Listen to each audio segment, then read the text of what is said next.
It's Lindsay here with Pilates On Demand. Today we are working some hip mobility. So you just need yourself. This is going to focus on your inner thighs and your groin area. Really awesome routine to do before a leg day, body weight or with dumbbells, or before your Pilates workout or afterwards if you're feeling a little stiff. So we're gonna get into it with a hip mobility exercise. Shocker, almost said that. So come to lay down on your stomach. Let's start with this left leg. So probably take a peek at me before you rest your head all the way down. It's basically a donkey kick into a fire hydrant kind of shape. So you'll bring your left heel all the way to your glutes. We're in this donkey kick position. Now lift the left thigh up and then externally rotate. Turn the leg out to the left. Try to keep it lifted as long as you can and then place it down. So that's the challenge, is keeping it up. Now we're going to reverse this. So you lift, rotate back to parallel, we're still up, then you take it down. So here we go. We go up into that donkey kick. We turn out as far as we can and keep it lifted, lifted, lifted, and we place it down. I'm trying to go for that 90-degree knee in line with hip. Now if that's not you today, A-okay, you'll get there. But as I'm moving my leg through this range of motion, I'm working to keep the left hip facing the floor. Now you can either be a little propped up or you can rest your head down on your forearms. So whatever works better for you. What I'm not doing is lifting my left side to get the leg up. Okay, we're gonna go for 2 more. Lift from parallel, turn it out.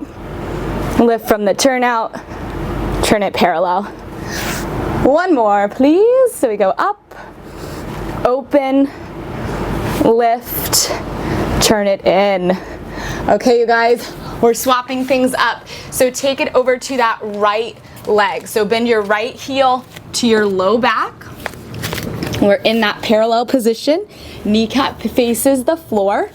Then you're going to give me a big lift. Turn it all the way out. Keep it up, keep it up, keep it up. Then we place it down. Okay, then we're gonna lift from that turnout position, rotate back to parallel, lower down. Man, is this harder than it looks, right? We go up, turn it out, rotate, lift, turn it parallel, rest. Now if it's hard, I would suggest resting the head. I think it will make it a little bit easier. You do want to make sure you're not straining that upper body as you're doing this. So we are moving the leg in the hip socket, but we're trying to keep the right hip bone facing the floor. Nice work, guys. What do you say? 2 more? So we lift, turn it out, and then we lift, and we're parallel. Okay, last one. Lift, turn it out, lift, parallel. Oh my gosh, I'm already breaking a sweat, but it's very humid here. Okay, come on up to kneeling. So we're doing a child's pose with a straight leg. So let's kneel on the left knee, hands underneath the shoulders, and then extend your right leg out to the right so the foot lines up with the hip. Now the right leg can go further and further out as you get looser. But test it here. Left toes are either tucked or untucked. That is up to you. I'm gonna sit my hips back on that left heel and then I'm shifting it forward. I'm gonna go for the tucked toes so I also get an arch stretch. So this is a dynamic inner thigh stretch over here on the right. And like I said, once it loosens up, feel free to glide that right foot a little further out. Good, and then our upper body is like in a plank position. So make sure you're not sticking your butt up too much. So do have a little tuck of your hips. We definitely don't want to pinch into that low back area as we do this. So pretty much this whole sequence today is dynamic. So we're flowing and moving through the motions. We're not holding the stretch. Let's go for 2 more here. Good. Okay, last one. Good. Okay, shift it forward. Step that right leg in and let's swap it out. So we're kneeling on the right knee. Hands are gonna come underneath the shoulders. Extend that left leg out to the left so it's to the side of your hip. And then untuck or tuck the right toes and we'll shift back and front. Most of these movements are unilateral, so they're single-sided, so you might notice like, oh wow, I'm a lot tighter on one side than the other. That's kind of normal. Shift it forward and back. And let me show this to you from the front, so you just get a different view of it. Okay, and then this side feels a little better today, so I'm gonna walk that leg a little further out. Okay, let's go for 3 more right here. For 3 and 2. Good, last one for 1. Okay, walk it in. Okay, so take it into, we call this malasana in yoga, a yogi squat. So my feet are about a foot apart. I'm pretty short, so if you're taller, your feet should be wider. They are slightly angled out, so if you are a dancer, be careful of overturning out. So we're just to the corners of the room. Hands to the heart, we lift up nice and tall. Now we're gonna do little knee dips. So we're internally rotating the knee, trying to keep your spine tall and your hips forward. So push against the floor so we're not sitting in the hips as much. Turn the left knee down to the floor, but try not to turn the chest too much, still staying squared to each other, and then take it back to center. Oh my God, this is work. Turn that right knee in and back to center. So we're going for that internal rotation and then external rotation.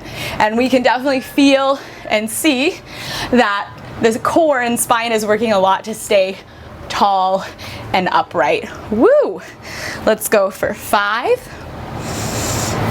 You can go slower or faster, just be careful of your joints. Last 3 and 2.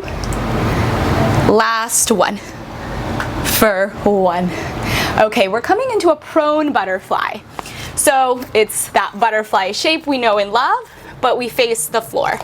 So the key for this one is keeping your feet together. You can walk your knees further apart to get deeper into those inner thighs. Make sure we're not sticking the butt up, so tuck your tailbone under and let's shift it forward and back. Good, maybe you can walk a little bit more towards the heels and then walk it forward. Up to you, what feels better. Yeah, and I'm starting to sweat, so my knees are just kind of gliding apart on the floor. So keep in mind, if it's just too much on the knees, you just bring the knees a little closer together. But try to keep the feet touching and send the inside of the ankle into the floor. So heels, right, they shouldn't be lifted, push them down. Good work, guys. We got 2 more things to go. Good, okay. So bring those knees back together. We're gonna do something called Skandasana. It's kind of like a side lunge, but we're gonna keep it nice and low. And the big thing is to keep the leg turned out. So let's take this right knee, or turned out. Make sure the knee does not cave in. That is not good for the knee. So push the knee open so it tracks over the center of the foot, and then reach that left leg out to the side. Now this leg is turned out as well, which starts all the way from your tush. So the turnout does not start from the foot, it actually starts here. So your inner thigh is rolling forward and I'm tucking my butt technically underneath me. Okay, we're gonna sway this side to side. Bend the left knee, knee presses back so it doesn't cave in. Straighten the right leg and roll the inner thigh up. So make sure you hit that before you switch. This is what I do not want to see. This knee caving in, this knee rolling in. So that's not really going to help with your knee mobility. If that is you, you need to narrow your stance and work the external rotation. And that's fine. It doesn't have to be that wide. Okay, the other key with the planted foot is the arch of the foot. So see how there's a little lift here in the inside of the foot? That's important. If the inside of the foot is collapsing, we're losing some of that turning out, which is the stretch for the inner thigh. So outer edge of the foot is heavy on the bent knee. Okay, let's go for 2 more. Somehow I'm breathing heavy. Maybe these are harder than we thought. Last one. Okay, come to kneeling. So we're hitting our grand finale for our hip mobility routine today. We're going to come into a frog pose. So facing the floor, turn the legs out. Looks like a sumo squat stance. And bring your knees to line up with your hips, feet to line up with the knees. Let the knees open up if you need more. You can stay on the hands, or you can come a little lower to the forearms. What we're doing here is rolling the knee in and lifting the foot up as much as we can, and then taking it back down and switching sides. So take it right to left. Good.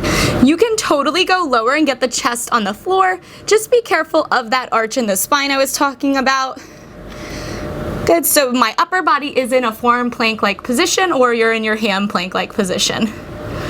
Good, now I'm being gentle with this because these are delicate muscles. So just to be kind to yourself. If it feels like it's too intense, you just simply bring the knees closer. Okay, 3 more, and then we've crushed this hip mobility routine. Good, last 2. Last one right here. Woo! Okay, can we get out of this position? I need help. Slide it in. Woo! Oh my goodness, my inner thighs. So clearly that did the job for me. I hope that you are feeling warm and toasty. I even broke a sweat, but it is quite humid here. So I hope this routine helps you warm up for whatever it is that you need it for. My name's Lindsay Bushman. This is Pilates On Demand, and I hope to see you guys on the next workout. So do not forget to subscribe so you don't miss it. Bye guys.